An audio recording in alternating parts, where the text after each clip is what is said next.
UDF അധികാരത്തിൽ വന്നു കഴിഞ്ഞാൽ അവർ 25 ലക്ഷം രൂപയുടെ ആരോഗ്യ ഇൻഷുറൻസ് പദ്ധതി നടപ്പിലാക്കും എന്നുള്ളതാണ് അവരുടെ ഒരു വാഗ്ദാനം. ഇത് വലിയൊരു സ്കാമാണ് എന്നുള്ള കാര്യം കേരളത്തിലെ പൊതുജനങ്ങൾ മനസ്സിലാക്കേണ്ടതുണ്ട്. കേരളത്തിലെ എല്ലാ രാഷ്ട്രീയ പാർട്ടികളും മനസ്സിലാക്കേണ്ടതുണ്ട്. ഈ ഒരു പദ്ധതിയുടെ പ്രഖ്യാപനം കൊണ്ട് ആർക്കാണ് ഗുണമുണ്ടാകാൻ പോകുന്നത് എന്ന കാര്യത്തെക്കുറിച്ച് നമ്മുടെ സംസ്ഥാനത്തെ പൊതുജനങ്ങൾ പൂർണ്ണമായിട്ടും ബോധവാന്മാരാകേണ്ടതുണ്ട്. ഇതിൻ്റെ ഗുണഭോക്താവ് ആരായിരിക്കും? ഇതിൻ്റെ നേട്ടമുണ്ടാക്കാൻ പോകുന്നത് കേരളത്തിലെ സ്വകാര്യ മാനേജ്മെൻറ്റ് ഹോസ്പിറ്റലുകളാണ്.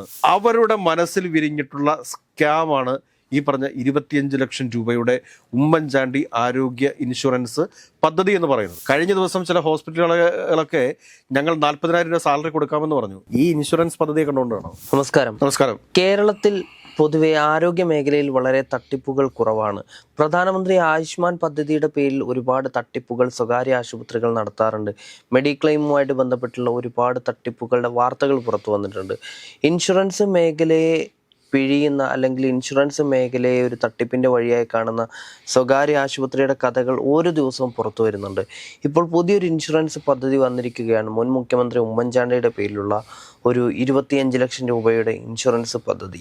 അതിൻ്റെ പുറകിൽ ഏതെങ്കിലും വൻകിട കമ്പനികൾ ഒളിച്ചിരിക്കുന്നുണ്ടോ എന്നുള്ളതാണ് ഒന്നാമത്തെ ചോദ്യം. രണ്ടാമത്തെ എന്ന് പറയുന്നത് ഒരുപക്ഷെ ഇവരെ പോലും കബളിപ്പിച്ചുകൊണ്ട് ആണോ ഈ പദ്ധതിയുടെ മറവിലുള്ള സാമ്പത്തിക തട്ടിപ്പുകൾ നടക്കുന്നത്? അതായത് ഇന്നലെ UDFന്റെ പുതുയുഗ യാത്രയുടെ സമാപന യോഗത്തിൽ വെച്ച് രാഹുൽ ഗാന്ധിയാണ് ഇത്രയും വലിയൊരു പ്രഖ്യാപനം നടത്തിയത്. 5 പ്രഖ്യാപനങ്ങളുണ്ട്. ഈ 5 പ്രഖ്യാപനങ്ങളെക്കുറിച്ച് നമ്മൾ ഇന്നലെ ചർച്ച ചെയ്തു പോയതാണ്. പക്ഷെ എങ്കിൽ തന്നെയും ഇന്ന് നമ്മൾ ഇതിനകത്ത് നിന്ന് 25 ലക്ഷം രൂപയുടെ ഒരു ആരോഗ്യ ഇൻഷുറൻസ് പദ്ധതി, അത് ഉമ്മൻചാണ്ടിയുടെ പേരിലാണ് UDF പ്രഖ്യാപിച്ചിട്ടുള്ളത്. UDF അധികാരത്തിൽ വന്നു കഴിഞ്ഞാൽ അവർ 25 ലക്ഷം രൂപയുടെ ആരോഗ്യ ഇൻഷുറൻസ് പദ്ധതി നടപ്പിലാക്കും എന്നുള്ളതാണ് അവരുടെ ഒരു വാഗ്ദാനം. ഇത് വലിയൊരു സ്കാമാണ് എന്നുള്ള കാര്യം കേരളത്തിലെ പൊതുജനങ്ങൾ മനസ്സിലാക്കേണ്ടതുണ്ട്. കേരളത്തിലെ എല്ലാ രാഷ്ട്രീയ പാർട്ടികളും മനസ്സിലാക്കേണ്ടതുണ്ട്. ഇതിനകത്ത് ഇപ്പം നമ്മൾ UDF നേതാക്കന്മാർ പണം വാങ്ങിയെന്ന് നമ്മൾ പറയുന്നില്ല, അതല്ലെങ്കിൽ ഭരണപക്ഷത്തുള്ള നേതാക്കന്മാർ പണം വാങ്ങിയെന്ന് നമ്മൾ പറയുന്നില്ല. എന്നാൽ ഈ ഒരു പദ്ധതിയുടെ പ്രഖ്യാപനം കൊണ്ട് ആർക്കാണ് ഗുണമുണ്ടാകാൻ പോകുന്നത് എന്ന കാര്യത്തെക്കുറിച്ച് നമ്മുടെ സംസ്ഥാനത്തെ പൊതുജനങ്ങൾ പൂർണ്ണമായിട്ടും ബോധവാന്മാരാകേണ്ടതുണ്ട്. അതായത് സർക്കാരിൻ്റെ ഖജനാവിൽ നിന്നാണ് ഈ മെഡിക്ലെയിമിനുള്ള, അത് 25 ലക്ഷം രൂപയുടെ ആരോഗ്യ ഇൻഷുറൻസിനുള്ള പ്രീമിയം തുക അടയ്ക്കേണ്ടത്. ആ പ്രീമിയം തുക എന്ന് പറയുന്നത് എത്ര കോടി വരും എന്ന് ചോദിച്ചു കഴിഞ്ഞാൽ നമ്മുടെ ബഡ്ജറ്റ്, നമ്മുടെ സംസ്ഥാന ബഡ്ജറ്റ് ഉണ്ടല്ലോ, ആ ബഡ്ജറ്റിൻ്റെ പകുതിയോളം തുക വരും. അതുപോലും മനസ്സിലാക്കാതെയാണ് 25 ലക്ഷം രൂപയുടെ ഇൻഷുറൻസ് പദ്ധതി എന്ന് പറഞ്ഞുകൊണ്ട് ഒരു അനൗൺസ്മെന്റ് നടത്തിയിരിക്കുന്നത്. ഇത് ആർക്ക് വേണ്ടിയിട്ടാണ്? ഇതിൻ്റെ ഗുണഭോക്താവ് ആരായിരിക്കും? നമ്മുടെ സാധാരണക്കാരായിട്ടുള്ള ആളുകളെ സംബന്ധിച്ചിട്ട് അവർക്ക് ആയുഷ്മാൻ പദ്ധതിയുണ്ട്. ഇത് എല്ലാ കുടുംബങ്ങൾക്കും നൽകുമെന്നാണ് പറഞ്ഞിട്ടുള്ളത്. അതായത് കോടീശ്വരനായിട്ടുള്ള MA യൂസഫ് അലി മുതൽ ഈ പറഞ്ഞ നമുക്ക് വരെ വേണമെങ്കിലും ഈ പദ്ധതിയുടെ നിന്നുള്ള സേവനം ലഭിക്കും എന്നാണ് പറഞ്ഞുകൊണ്ടിരിക്കുന്നത്. ഞാനൊന്ന് ചോദിച്ചുകൊള്ളട്ടെ, ഇതിൻ്റെ നേട്ടമുണ്ടാക്കാൻ പോകുന്നത് കേരളത്തിലെ സ്വകാര്യ മാനേജ്മെൻറ്റ് ഹോസ്പിറ്റലുകളാണ്.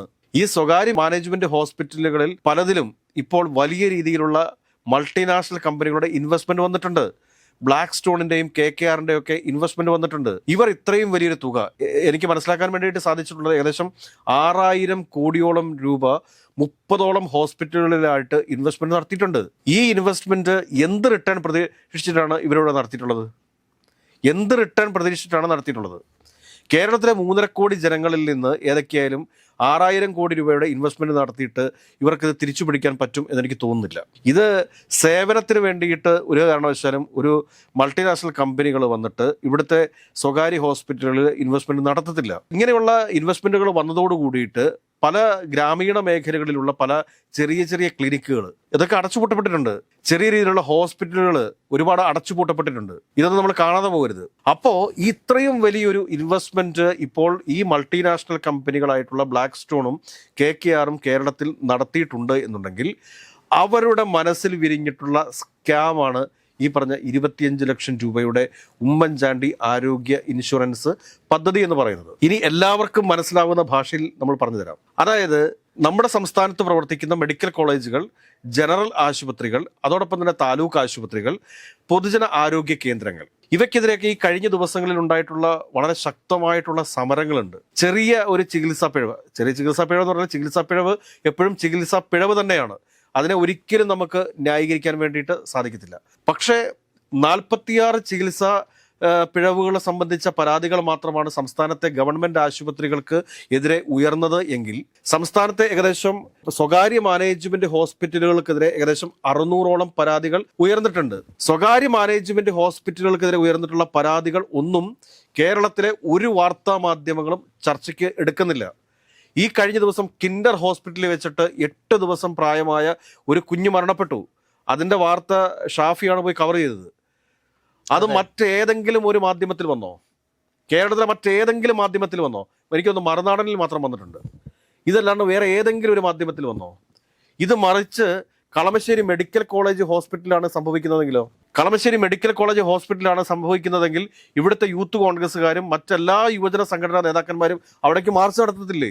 അപ്പോൾ നമ്മൾ ഇതെല്ലാം കൂടെ കൂട്ടി വായിക്കുന്ന സമയത്ത് നമുക്ക് കൃത്യമായിട്ട് മനസ്സിലാവും, ഗവൺമെന്റ് ആശുപത്രികളെ മോശമാക്കി ചിത്രീകരിക്കുന്ന സമയത്ത് പിന്നെ ആരെങ്കിലും അങ്ങോട്ട് പോവോ? ഈ മോളി ജോസഫിന്റെ കാര്യം തന്നെ എടുക്ക്. മോളി ജോസഫ് തന്നെ എനിക്ക് മെഡിക്കൽ കോളേജിലേക്ക് പോകാൻ വേണ്ടിയിട്ട് ഭയമാണ് എന്നാണ് പറഞ്ഞത്. അതിനുശേഷം അവർ ഓടിയെത്തിയത് അങ്ങോട്ട് അമൃത ഹോസ്പിറ്റലിലേക്കാണ് അവർ ഓടിയെത്തിയത്. ശരിയാണോ ഞാൻ പറഞ്ഞത്? അതായത് മെഡിക്കൽ കോളേജുകളെ തകർക്കുക, അതിനുശേഷം സ്വകാര്യ ആശുപത്രികളെ പ്രൊമോട്ട് ചെയ്യുക. സ്വകാര്യ ആശുപത്രികളെ ഇങ്ങനെ പ്രൊമോട്ട് ചെയ്യാൻ വേണ്ടിയിട്ട് ആളുകൾക്ക് സൗജന്യമായിട്ട് എന്താ കൊടുക്കുന്നത്? ഇൻഷുറൻസ് കൊടുക്കുക. ഇത് കൊടുക്കുകയോ കൊടുക്കില്ലയോ എന്നുള്ള രണ്ടാമത്തെ കാര്യമാണ്.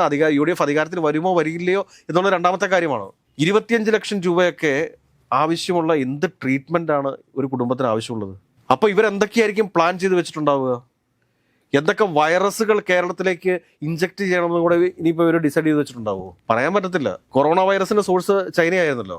കാരണം പണത്തിന് വേണ്ടിയിട്ട് ഇവിടെ സമരം ചെയ്തു എന്നുള്ളത് യാഥാർത്ഥ്യമാണ്. അതുകൊണ്ട് തന്നെ നമുക്ക് പറയാൻ വേണ്ടിയിട്ട് സാധിക്കും, 25 ലക്ഷം രൂപയുടെ ആരോഗ്യ ഇൻഷുറൻസ് എന്ന് പറയുന്നത് UDF പ്രഖ്യാപിച്ചിട്ടുള്ളത് ഇവിടെയുള്ള മൾട്ടിനാഷണൽ ഹോസ്പിറ്റൽ മാനേജ്മെന്റുകൾക്ക് വേണ്ടിയിട്ടാണ്. അവരുടെ കൈകളിൽ നിന്ന് ആനുകൂല്യം കൈപ്പറ്റിയതിനു ശേഷമാണ് ഇതിന്റെ ബെനിഫിഷ്യറീസ് എന്ന് പറയുന്നത്. അതായത് ഈ ആരോഗ്യ ഇൻഷുറൻസ് പദ്ധതിയുടെ ബെനിഫിഷ്യറീസ് എന്ന് പറയുന്നത് ഇവിടുത്തെ സ്വകാര്യ മാനേജ്മെന്റ് ഹോസ്പിറ്റലുകളാണ്. ഇത് കേരളത്തിലെ പൊതുസമൂഹം തിരിച്ചറിയണം. ഇൻഷുറൻസ് കമ്പനികളിൽ നിന്നും പണം കിട്ടും. കാരണം ഇത്രയും വലിയൊരു പ്രീമിയം തുക എന്ന് പറയുമ്പോഴത്തേക്ക് എത്ര കോടി വന്നു എന്ന് ആലോചിച്ച് നോക്കി. 10 ലക്ഷം കുടുംബങ്ങൾക്ക് 10,000 വെച്ച് കൂട്ടിയാൽ മതി, എത്ര 1000 കോടിയായി. ഇത്രയും വലിയൊരു ബിസിനസ് സർക്കാർ തന്നെ ഇൻഷുറൻസ് കമ്പനികൾക്ക് നൽകുന്ന സമയത്ത് അതിൻ്റെ ഒരു 5% കമ്മീഷൻ കിട്ടിക്കഴിഞ്ഞാൽ UDFന് ഈ തെരഞ്ഞെടുപ്പ് ഗംഭീരമായിട്ട് നടത്താൻ വേണ്ടി സാധിക്കത്തില്ലേ? അതുകൂടാതെ സ്വകാര്യ മാനേജ്മെന്റ് ഹോസ്പിറ്റലുകളിൽ നിന്ന് പണം കിട്ടത്തില്ലേ? ഇതുപോലൊരു പദ്ധതി നടപ്പിലാക്കാം എന്നൊരു വാഗ്ദാനം മുമ്പോട്ട് വെച്ചാൽ ഇൻഷുറൻസ് കമ്പനികളും പണം കൊടുക്കും, അതോടൊപ്പം തന്നെ സ്വകാര്യ ഹോസ്പിറ്റൽ മാനേജ്മെന്റും പണം കൊടുക്കത്തില്ലേ? ഈ സത്യം കേരളത്തിലെ പൊതുജനങ്ങൾ തിരിച്ചറിയണം. രാഹുൽ ഗാന്ധി ഒന്ന് പ്രസംഗിച്ചു എന്ന് കരുതി നമ്മൾ ബ്രിട്ടീഷുകാരുടെയൊക്കെ കയ്യിൽ നിന്ന് സ്വാതന്ത്ര്യം നേടിയതിനു ശേഷം സോണിയ കോൺഗ്രസിന്റെ അടിമകളായിട്ട് ജീവിക്കാൻ ആവശ്യമുണ്ടോ? ബ്രിട്ടീഷുകാരുടെ കൈകളിൽ നിന്നൊക്കെ നമ്മൾ സ്വാതന്ത്ര്യം നേടി. അതിനുശേഷം ഇപ്പോഴും കോൺഗ്രസിനകത്തുള്ള ആളുകൾ ഈ സോണിയ കോൺഗ്രസിന്റെ അടിമകളായിട്ട് കിടക്കുമല്ലേ? ജവഹർലാൽ നെഹ്റുവും ഇന്ദിരാഗാന്ധിയും രാജീവ് ഗാന്ധിയും ഒക്കെ ചെയ്ത സേവനങ്ങളെ ഒന്നും നമ്മൾ വിസ്മരിക്കുന്നില്ല. പക്ഷെ ഇപ്പോഴത്തെ കോൺഗ്രസിന്റെ നേതൃത്വം എന്ന് പറയുന്നത് ഒരു പ്രൈവറ്റ് ലിമിറ്റഡ് കമ്പനി അല്ലേ? അതിനപ്പുറത്തേക്ക് എന്തെങ്കിലും ഉണ്ടോ? ഇതൊക്കെ രാഹുൽ ഗാന്ധി വരുമ്പോഴത്തേക്കാണ് ദൈവം വരുന്ന മാതിരിയാണ് ഇവിടുത്തെ ആളുകൾ കാണുന്നത്. ഇതൊക്കെ കാണുന്ന രാഹുൽ ഗാന്ധി ഫ്ലൈറ്റിലിരുന്ന് പറയും മണ്ടന്മാർ, ഫൂൾസ് എന്നല്ല പറയുന്നത്. സ്വന്തമായിട്ട് നേതാക്കന്മാരെ തെരഞ്ഞെടുക്കാനുള്ള ഒരു അവസ്ഥയിലേക്ക് കേരളത്തിലെ കോൺഗ്രസ് പ്രവർത്തകരെത്തണം. അതല്ലാത്ത പക്ഷം വലിയ അപകടത്തിലേക്കാവും പോവുക.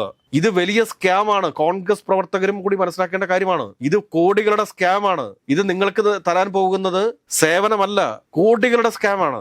ഈ സംസ്ഥാനത്തെ സാമ്പത്തിക ഭദ്രതയെ മൊത്തത്തിൽ തകർക്കാൻ പോകുന്ന രീതിയിലുള്ള സ്കാമാണ് ഈ പറഞ്ഞ 25 ലക്ഷം രൂപയുടെ ആരോഗ്യ ഇൻഷുറൻസ് എന്ന് പറയുന്നത്. ഈ 25 ലക്ഷം രൂപയുടെ ആരോഗ്യ ഇൻഷുറൻസിനുള്ള പ്രീമിയം എവിടെ നിന്ന് കണ്ടെത്തും? ആയുഷ്മാൻ എന്ന് പറയുന്ന ഒരു മെഡിക്ലെയിം പദ്ധതി ഉണ്ട് കേന്ദ്ര സർക്കാരിന്റെ. അതിൽ തന്നെ സ്വകാര്യ ആശുപത്രികൾ നടത്തുന്ന തട്ടിപ്പുകൾ എത്രത്തോളം ഉണ്ടെന്നറിയോ? നമ്മൾ തന്നെ പല വിഷയങ്ങളിലും നേരിട്ട് ഇടപെട്ടിട്ടുണ്ട്. ആയുഷ്മാനിൽ നിന്ന് പണം ലഭിക്കുമെന്ന് കരുതി ഹോസ്പിറ്റലിൽ പോയി അഡ്മിറ്റായി ഓപ്പറേഷൻ കഴിഞ്ഞതിന് ശേഷം ആയുഷ്മാനിൽ നിന്ന് റിജക്ഷൻ വന്നു എന്നും പറഞ്ഞുകൊണ്ട് അയാളുടെ വീട് കൊണ്ടായി പണയപ്പെടുത്തി ബില്ലടയ്ക്കേണ്ട ഗതികേട് വരെ കേരളത്തിൽ ഉണ്ടായിട്ടുണ്ട്. സ്വകാര്യ മാനേജ്മെന്റ് ഹോസ്പിറ്റലുകളെ സംബന്ധിച്ചിട്ട് ഇവിടുത്തെ ഗവൺമെന്റ് മേഖലയിലുള്ള ആരോഗ്യ കേന്ദ്രങ്ങളെ പൂർണ്ണമായിട്ടും തകർക്കണം. അതിനു വേണ്ടിയിട്ടുള്ള കാര്യങ്ങളാണ് ഇപ്പോൾ പ്രതിപക്ഷവും ഈ പറഞ്ഞ മൾട്ടിനാഷണൽ കമ്പനികളും കൂടി നടത്തിക്കൊണ്ടിരിക്കുന്നത്. ഇതിനെതിരെ കേരളത്തിലെ പൊതുസമൂഹം ജാഗരൂകരാകാത്ത പക്ഷം നമ്മളുടെ സാമ്പത്തിക ഭദ്രത തന്നെ ഇല്ലാതായി പോവും. സംസ്ഥാനത്തെ 50% ബഡ്ജറ്റ് വിഹിതം ഈ ആരോഗ്യ ഇൻഷുറൻസിന്റെ പ്രീമിയത്തിന് വേണ്ടിയിട്ട് കൊണ്ടുപോകുന്ന അവസ്ഥയെക്കുറിച്ച് ആലോചിച്ച് നോക്കി. നിസ്സാരമായിട്ടുള്ളൊരു സ്കാം അല്ല ഇത്. ഇതിനെക്കുറിച്ച് കൃത്യമായിട്ടുള്ള പഠനങ്ങൾ ആവശ്യമായിട്ട് വരുന്നുണ്ട്. ഇതിൽ ഒരുപാട് ഉന്നതരായിട്ടുള്ള റിസർച്ചേഴ്സിനെ ഉൾപ്പെടുത്തിക്കൊണ്ട് ഇത് സംസ്ഥാനത്തിനുണ്ടാക്കുന്ന നാശം എന്താണ് എന്ന് പറയേണ്ടതുണ്ട്. ഈ സ്കാം പുറത്തു കൊണ്ടുവരേണ്ടതുണ്ട്.